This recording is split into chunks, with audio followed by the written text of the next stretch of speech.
Le temps est effectivement notre seule ressource rare, qui a des caractéristiques bien particulières.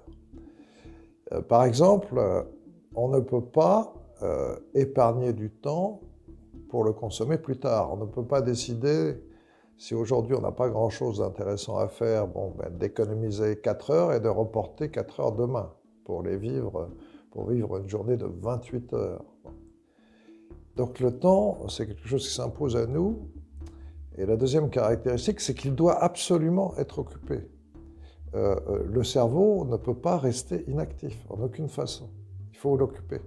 Par ailleurs, on constate que beaucoup de gens disent qu'ils n'ont jamais assez de temps de faire tout ce qu'ils voudraient faire. Tandis que d'autres, ceux que j'appelle en particulier les économiquement inutiles, c'est-à-dire ceux qui ne trouvent pas à s'insérer dans la société par du travail marchand leur procurant des revenus suffisants, ils ont plutôt trop de temps. Et c'est pour ça que j'ai intitulé le livre « Du pain et des jeux ».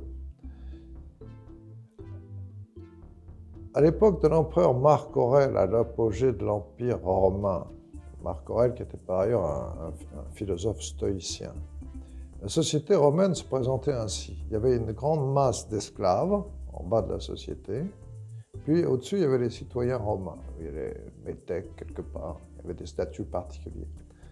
Et parmi les citoyens romains, il y en avait encore qui travaillaient à l'agriculture, au commerce, etc. Mais il y avait une énorme plèbe à Rome, parfaitement inactive, à qui l'empereur devait donner du pain, s'assurer qu'elle avait de quoi manger, et des jeux. Jusqu'à 200 jours de jeux du cirque et d'hippodrome. Les hippodromes étaient très importants. Les cochers, à l'époque, gagnaient beaucoup plus que les footballeurs les mieux payés aujourd'hui. 200 jours par an.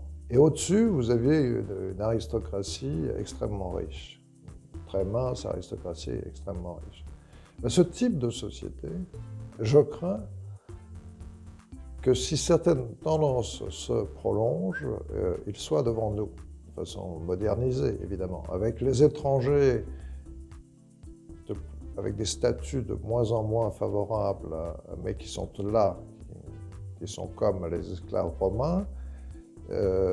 Parmi les Français, entre guillemets, une partie d'entre eux qui sont économiquement inutiles, parce que, par exemple, ils ne sont pas formés assez vite pour s'intégrer dans la révolution informatique, et qu'il faudra donner du pain et des jeux.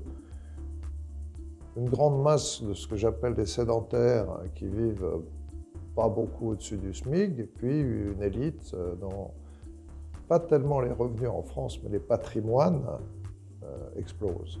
Voilà.